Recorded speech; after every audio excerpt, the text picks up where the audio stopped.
Bismillahirrahmanirrahim. Assalamualaikum warahmatullahi wabarakatuh. Waalaikumsalam warahmatullahi wabarakatuh. Baik, selamat pagi. Pagi. Baiklah, hari ini kita akan memulai kembali perkuliahan kita, yaitu adalah mata kuliah ekonomi publik ya. Sebelum kita memulai perkuliahan kita pada hari ini akan kita mulai terlebih dahulu dengan berdoa bersama-sama. Maka berdoa menurut agama dan keyakinan dipersilakan. Baik, berdoa selesai. Terima kasih. Sebelum kita masuk perkuliahan pada hari ini, saya akan melihat daftar presensi terlebih dahulu untuk mahasiswa. Akan saya panggil satu persatu. Yang pertama Multiani hadir. Oke, Siti Rahmatia hadir. Karlena hadir. Apri Hadi, Nila dan ya. Oke, jadi seluruh mahasiswa pada hari ini hadir, betul? Baik. Nah, setelah mengecek kehadiran, hari ini kita akan langsung materi kita pada hari ini, yaitu adalah pertemuan kelima. Jadi seperti yang sudah kita tahu bersama bahwa hari ini adalah pertemuan kelima untuk mata kuliah ekonomi publik. Nah, seperti yang teman-teman sudah ketahui dan sudah baca dalam rencana pembelajaran semester, hari ini kita akan masuk dalam materi spesifik, yaitu tentang eksternalitas dan kebijakan publik. Nah, sebelum kita masuk pada materi hari ini, saya akan kembali dulu mengulangi apa yang sudah pernah kita pelajari dari pertemuan awal sampai pertemuan kemarin. Jadi mengapa ekonomi publik itu menjadi salah satu ilmu yang sangat penting untuk kita pelajari bersama? Karena memang berdasarkan yang sudah kalian pelajari dari semester 1, semester 2 sampai hari ini pada semester 3, kita sama-sama mengetahui bahwa ilmu ekonomi itu lahir karena adanya kelangkaan, adanya scarcity, kelangkaan. Karena adanya kelangkaan membuat kita sebagai manusia tentu punya banyak pilihan. Kelangkaan adalah kondisi ketika sumber daya yang kita miliki itu sangat terbatas, sementara kebutuhan dan keinginan kita itu sangat besar. Dari situlah maka membuat kita sebagai manusia tentu harus mempunyai pilihan atau choice. Kita harus memilih pilihan-pilihan apakah yang akan kita lakukan akibat terjadinya kelangkaan tersebut.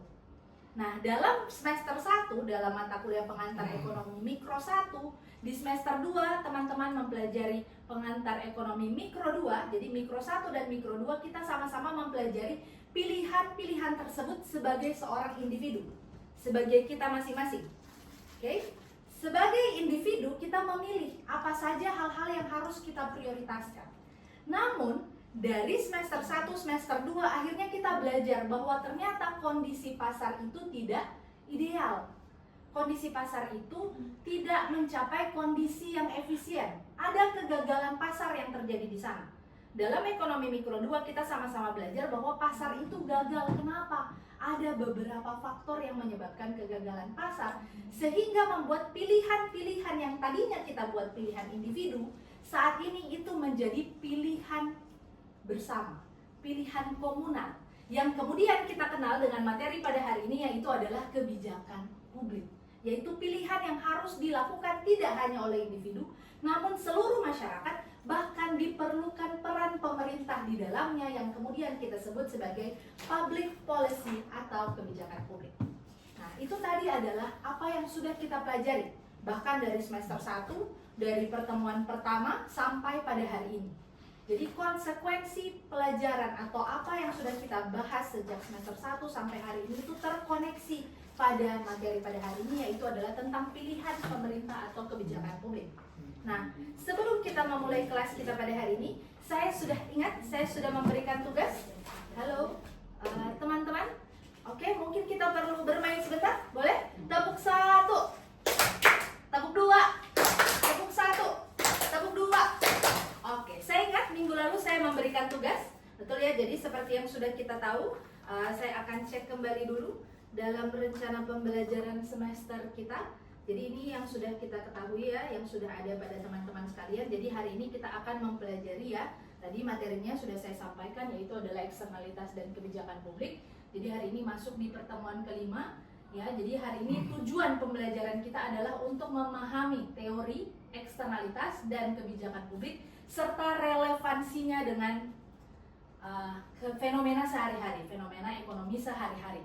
Sehingga saya ingat minggu lalu saya sudah memberikan tugas kepada teman-teman untuk secara mandiri mencari tahu terlebih dahulu tentang materi kita pada hari ini, yaitu utamanya adalah tentang eksternalitas.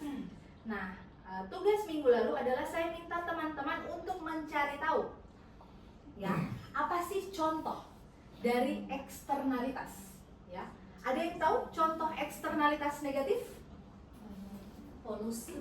Betul, polusi. Nah, jadi hari ini materi kita adalah tentang eksternalitas. Jadi tadi saya sudah menyampaikan tujuan pembelajaran ya. Tujuan pembelajaran adalah mengetahui teori, kemudian memahami relevansinya dalam fenomena ekonomi tersebut sehari-hari dengan pendekatan ilmiah, grafis ya, maupun secara verbal. Nah, hari ini tadi seperti yang sudah disampaikan oleh Utin, eksternalitas contoh negatifnya itu adalah polusi. Nah, eksternalitas itu sendiri adalah biaya atau manfaat. Ya, jadi eksternalitas itu adalah biaya atau manfaat yang terjadi di dalam pasar dan tidak direfleksikan dalam tingkat harga. Kalau contoh seperti polusi tadi itu menunjukkan yang dinamakan dengan adalah eksternalitas negatif. Jadi tadi ya, eksternalitas itu merupakan salah satu faktor terjadinya kegagalan pasar yang sudah kita pelajari bersama-sama dalam mata kuliah semester kemarin, yaitu dalam ekonomi mikro 2. Pasar itu bisa gagal, mengapa? Pasar bisa gagal karena ada dua faktor. Yang pertama adalah karena adanya ketidaksempurnaan pasar, dan yang terakhir adalah karena adanya dua barang atau dua kondisi. Yang pertama adalah eksternalitas, dan yang kedua adalah adanya barang publik. Hari ini yang kita pelajari adalah fokus pada eksternalitas. Kenapa eksternalitas itu membuat pasar gagal? Karena eksternalitas itu adalah kondisi yang terjadi pada pihak ketiga yang tidak melakukan aktivitas produksi. Contoh tadi yang disampaikan oleh Utin, polusi itu misalnya dilakukan oleh siapa? Ada yang tahu siapa yang menghasilkan polusi? Manusia. Misalnya Om Bentor saja, spesifik. Misalnya Om Bentor bawa kendaraan menghasilkan polusi. Kita saja misalnya setiap hari kita bawa kendaraan menghasilkan polusi tuh. Siapa yang merasakan dampaknya? Apakah saya yang membawa kendaraan? Apakah kamu yang naik bentor? Apakah Om Bentor yang membawa? Ternyata yang merasakan dampaknya adalah pihak ketiga, bahkan semua orang. Bahkan orang yang tidak naik bentor pada hari itu merasakan dampaknya. Itulah permasalahan yang ditimbulkan oleh eksternalitas. Karena apa? Ada dampak yang tidak bisa dirasakan oleh orang yang melakukan produksi. Contoh, orang yang buang sampah sembarangan, dibuang ke sungai, siapa yang merasakan dampaknya? Penduduk yang tinggal di wilayah tersebut. Mau masak air, airnya kotor. Mau mandi pakai air sungai atau membersihkan rumah pakai air tersebut, airnya kotor. Itulah yang kita sebut dengan eksternalitas, di mana ada dampak yang terjadi pada pihak ketiga, pada orang lain yang tidak melakukan aktivitas tersebut. Kan bukan masyarakat situ yang buang sampah, tetapi yang merasakan dampaknya adalah mereka. Nah, itu disebut sebagai eksternalitas, yaitu dampak eksternal yang ditimbulkan. Nah, dampak eksternal ini ada dua. Yang paling biasa kita kenal memang adalah seperti yang disebutkan oleh teman-teman sekalian, yaitu ada polusi ya, itu ada sampah dan lain sebagainya. Itu adalah yang kita sebut dengan eksternalitas negatif. Itu paling dekat dengan kehidupan kita sehari-hari. Yang kedua adalah eksternalitas dalam bentuk positif. Ternyata ada juga dampak yang dirasakan oleh pihak ketiga, namun ternyata bentuknya adalah positif. Ada yang tahu kira-kira contohnya seperti apa eksternalitas positif? Dampak yang hal yang kita tidak lakukan tapi berdampak positif untuk kita. Ada yang tahu kira-kira apa? Ada yang pernah ke Botubarani? Ada yang pernah ke Botubarani? Nah, ada yang tahu hiu paus? Betul ya. Jadi saya beberapa kali dalam kuliah saya mengatakan bahwa hiu paus di Botubarani itu dapat kita sebut sebagai eksternalitas positif. Walaupun mungkin awalnya eksternalitas negatif ya. Jadi kalau ceritanya kan hiu paus pertama kali datang ke Botubarani itu kan karena ada aktivitas pembuangan limbah ya dari suatu pabrik udang dibuang ke wilayah sungai. Harusnya tadi eksternalitas negatif ya, karena buang sampah sembarangan ke laut. Namun ternyata dia tiba-tiba menjadi eksternalitas positif. Kenapa? Karena ternyata mendatangkan hiu paus ke wilayah Botubarani. Akhirnya apa? Sekarang jadi masif dan berkembang menjadi sektor pariwisata yang besar di wilayah Provinsi Gorontalo. Makanya kita sebut sebagai eksternalitas positif karena dampaknya, betul, dampaknya dialami bukan oleh pabrik tersebut, bukan. Ya, dampaknya dialami oleh pihak lain, masyarakat yang berada di wilayah Botubarani. Ya, itu jadi adalah contoh eksternalitas positif. Jadi tadi memang kita mengalami ya, jadi eksternalitas itu menyebabkan kegagalan pasar. Kenapa? Karena dia menyebabkan dampak kepada orang lain. Dampak tersebut ada dua tadi, negatif dan ada dampak yang positif. Sampai di sini apakah ada yang mau ditanyakan terlebih dahulu? Oke, jika belum ada yang mau ditanyakan, saya akan langsung melanjutkan pada yang selanjutnya. Jadi, mengapa eksternalitas itu dapat menjadi satu isu yang besar? Kenapa kita sampai bilang pasar itu gagal karena terjadi eksternalitas? Tadi contoh yang pertama, ketika ada eksternalitas negatif, misalnya misalnya saya merokok, polusinya itu bukan cuma saya yang merasakan, tapi ada orang lain yang merasakan. Bahkan kita tahu sekarang, contoh rokok itu bisa menyebabkan apa? Bisa menyebabkan orang lain itu mengalami penyakit misalnya. Perokok pasif itu berdasarkan data ternyata cenderung angka mengalami penyakitnya jauh lebih tinggi dibandingkan perokok aktif misalnya. Oleh karena itu kita bisa bilang bahwa eksternalitas negatif tadi itu sebenarnya menimbulkan konsekuensi biaya. Karena sebenarnya rokok yang dihasilkan, yang dijual itu belum mencantumkan harga dari kemungkinan apa? Kemungkinan rokok itu bisa menyebabkan penyakit bagi orang lain. Hal tersebut yang menyebabkan lahirnya konsekuensi dari eksternalitas. Konsekuensi pertama dari eksternalitas adalah adanya biaya sosial. Tadi, kalau kita buang sampah sembarangan ke sungai, sementara orang-orang di wilayah sungai tersebut jadi mengalami sakit kulit dan lain sebagainya, itu kan tidak tercantum dalam harga, betul ya? Itu kan tidak kita internalisasi dampaknya terhadap masyarakat. Harusnya yang buang sampah ada konsekuensi atau minimal melakukan kompensasi, betul ya? Kalau ada dampak buruk dari sesuatu hal, otomatis seharusnya ada kompensasi bagi pihak yang merasakan dampak buruk tersebut. Nah, dalam ekonomi publik kita mengenal hal ini sebagai biaya sosial. Ya, jadi itu adalah biaya sosial yang timbul akibat apa? Biaya sosial tersebut timbul akibat ada dampak yang dihadapi oleh pihak ketiga yang tidak melakukan proses produksi. Nah, biaya sosial itu sendiri atau kita sebut sebagai social cost ya.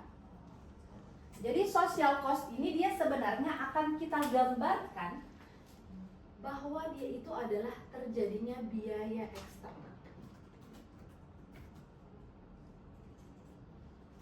Nah, jadi ini adalah pembelajaran kita secara grafis. Jadi teman-teman sudah memahami ya bahwa ini aksis X atau kita kenal di poin X itu adalah harga ya, akan saya coba gambarkan. Jadi ini adalah harga. Kemudian di sini adalah kuantitas. Contoh di sini misalnya tadi ya kita pakai contoh misalnya polusi ya atau rokok misalnya, atau boleh saya akan memberikan satu contoh lagi, misalnya contoh ini kertas yang paling dekat dengan kita. Kertas kan kita tahu bahwa kertas ini setiap hari kita gunakan. Saat ini kita gunakan setiap hari, masih tuh setiap hari mungkin bisa berlembar-lembar yang kita gunakan, apalagi di universitas. Nah, kertas ini ketika kita produksi kan kita harus melakukan penebangan pohon, betul? Ketika melakukan penebangan pohon, apa dampaknya? Dampaknya adalah deforestasi. Hutan yang tadinya bisa digunakan sebagai habitat ekosistem gitu ya, akhirnya berubah menjadi kertas. Lalu biasanya kalau deforestasi kan ada banyak dampak negatifnya ya. Contoh misalnya banjir, betul ya? Atau ada kebakaran hutan, dampaknya cukup besar. Nah, oleh karena itu sebenarnya seharusnya untuk memproduksi satu kertas kita harus melihat ada biaya sosial yang ditimbulkan di sana. Harusnya ada biaya yang dilakukan sebagai kompensasi dari perusahaan pabrik kertas untuk melakukan proses produksi kertas. Nah, kalau kita gambarkan, kita bisa lihat yang berwarna hijau ini adalah kondisi demand atau kondisi permintaan, dan kondisi penawaran ini yang warna hijau, betul ya, yang warna hijau dan warna ungu ini ya. Akan saya coba gambarkan ya.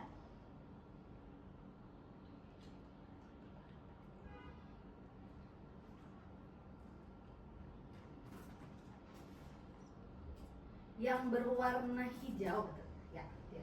Yang berwarna hijau ini menunjukkan kondisi pada saat keseimbangan antara permintaan dan penawaran itu adalah pada kondisi yang belum menginternalisasi adanya dampak dari yang ditimbulkan dari deforestasi hutan. Misalnya coba ketika kita gambarkan, ini adalah permintaan dan ini adalah kondisi penawaran, maka titik keseimbangan itu misalnya seperti sudah kita tahu bersama, titik keseimbangan itu ada pada titik harga keseimbangan dan kuantitas keseimbangan. Ini adalah kondisi normal tanpa mempertimbangkan adanya biaya sosial yang terjadi. Namun ternyata tadi kita sudah tahu dengan produksi kertas ternyata timbullah biaya sosial atau biaya eksternal.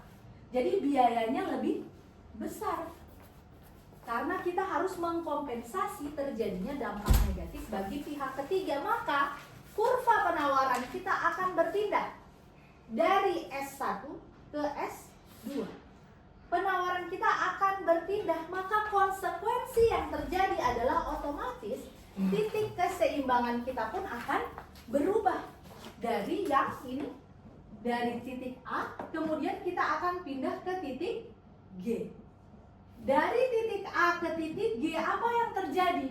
Yang pertama adalah kuantitas keseimbangannya berubah dari 5 menjadi 4,5. Kemudian harganya otomatis akan naik. Karena tadi seperti yang kita sampaikan, dalam kondisi normal perusahaan tidak melakukan internalisasi dari dampak negatif yang ditimbulkan oleh produksi kertas. Maka kita harus menginternalisasi biaya eksternal tersebut dengan biaya sosial. Maka apa yang terjadi? Kita berpindah kurvanya dari kurva warna ungu ini atau S1 di sana berpindah menjadi S2. Hingga akhirnya apa yang terjadi? Harusnya harga kertas akan naik. Ya, kenapa? Karena kita harus mengkompensasi, ya, menginternalisasi dampak negatif yang ditimbulkan dari produksi kertas. Dan akhirnya kita mengenal segitiga ABG ini sebagai segitiga yang menunjukkan internalisasi dari dampak yang ditimbulkan oleh eksternalitas. Oke, sampai di sini ada yang mau ditanyakan terlebih dahulu? Oke, silahkan dicatat terlebih dahulu. Saya beri waktu 1 menit untuk mencatat grafik, ya. Karena grafik ini nanti akan kita jadikan sebagai bahan studi kasus kita pada hari ini. Oke, jadi jangan lupa, ya. Jadi memang ada perpindahan dari kurva penawaran 1 ke kurva penawaran 2 sehingga terjadi perubahan keseimbangan dari titik kuantitas maupun titik harga. Ya. Oke, sudah. Nah, jadi apa implikasinya? Implikasi dari tadi adanya biaya sosial itu ternyata adalah harusnya, ya, perusahaan itu menginternalisasi biaya sosial yang timbul. Jadi harusnya konsekuensinya adalah keseimbangan pasar akan berubah dengan kondisi apa? Tingkat harga yang tentu akan naik. Karena dilakukan untuk apa? Mengkompensasi dampak negatif yang ditimbulkan dari kondisi eksternalitas yang negatif.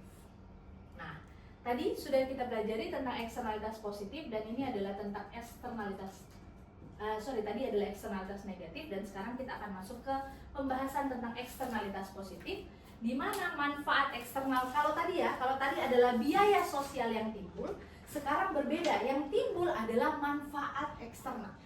Kalau tadi biaya eksternal, karena eksternalitasnya negatif, kalau ini justru adalah manfaat eksternal. Manfaat yang dirasakan, contoh tadi oleh masyarakat yang ada di sekitar Botubarani, akhirnya merasakan manfaat yang besar, tambahan unit, konsumsi atau produksi, akibat apa? Ada kejadian tadi di sana, yaitu kondisi membuang limbah yang ternyata limbah udang itu yang ternyata disukai oleh hiu paus di Botubarani.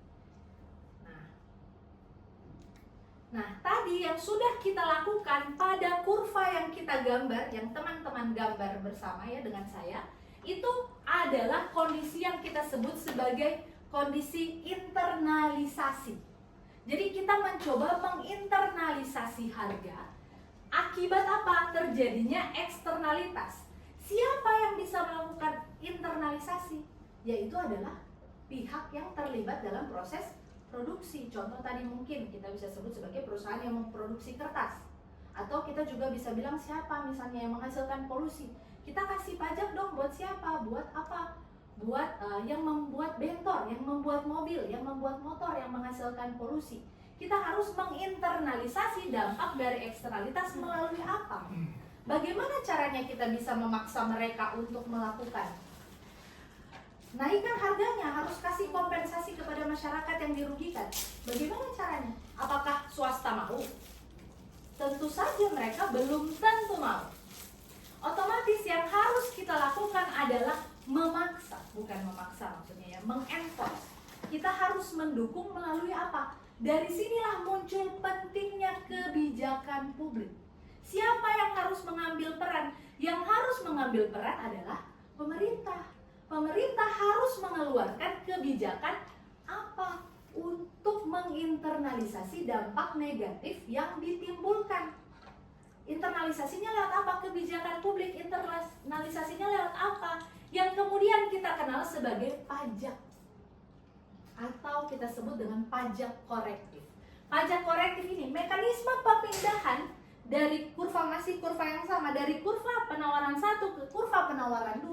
Itu sebenarnya kita hanya apa? Mengenakan pajak bagi produsen. Contoh produsen kertas tadi. Kalau mereka nggak mau, mereka tidak mau, siapa yang harus melakukan? Ya pemerintah harus memaksa melalui kebijakan publik agar mereka harus membayar pajak korektif. Yang kemudian yang segitiga ABG tadi yang kita kenal ini harus disalurkan kepada siapa? Kepada mereka yang terkena dampak.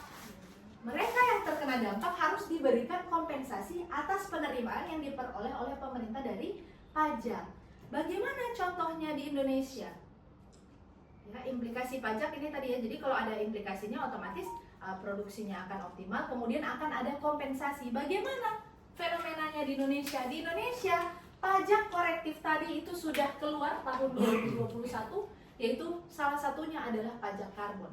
Ya, jadi baru diimplementasikan, tapi ini sudah keluar undang-undangnya sejak 2021, tapi baru akan diimplementasikan mulai tahun 2024. Jadi sebenarnya Kota Gorontalo, Provinsi Gorontalo itu sudah menerima bagi hasil dari pajak karbon mulai tahun kemarin, walaupun harusnya sudah sejak tahun 2021.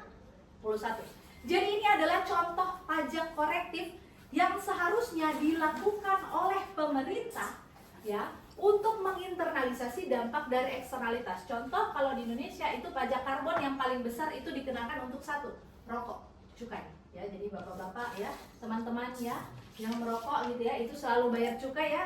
Itu digunakan bukan untuk memperkaya pemerintah, harusnya untuk menginternalisasi dampak negatif yang ditimbulkan oleh rokok. Begitu juga dengan kertas, begitu juga dengan limbah yang dibuang pada masyarakat. Nah, yang menjadi pertanyaan adalah bagaimana implementasi pajak karbon di Indonesia. Nah, itulah yang akan mulai kita lakukan studi kasus bersama mulai dari sekarang pada hari ini, yaitu adalah tentang aplikasi pajak eksternalitas korektif tax atau pajak korektif pajak karbon Undang-Undang Nomor 7 Tahun 2021 yang dilakukan di Indonesia. Ya, jadi ini adalah contoh ya studi kasus emisi ya di Indonesia. Yang paling banyak itu di mana? Yang paling banyak itu adalah di sektor industri ya. Kemudian di sektor rumah tangga ya, di mana memang industri itu paling banyak menghasilkan eksternalitas negatif ya, jadi dari polusi yang ditimbulkan dari pabrik dan lain sebagainya. Nah, ini adalah contoh eksternalitas global. Maka dari itu hari ini saya akan memberikan waktu kepada teman-teman untuk kembali berdiskusi ya tentang aplikasi pajak eksternalitas, yaitu tentang pajak karbon studi kasusnya di Indonesia, dan akan saya kumpulkan pada minggu depan dan akan dipresentasikan pada minggu depan. Baik, apakah ada yang mau ditanyakan terlebih dahulu? Jika sudah tidak ada, oke, untuk tugasnya akan saya kirimkan lebih jelas melalui RPS-nya, dan nanti bisa dikumpulkan via email maupun LMS di UNB. Baik, terima kasih banyak atas perhatian dan kerjasamanya dalam perkuliahan pada hari ini. Kelasnya saya tutup. Wassalamualaikum warahmatullahi wabarakatuh.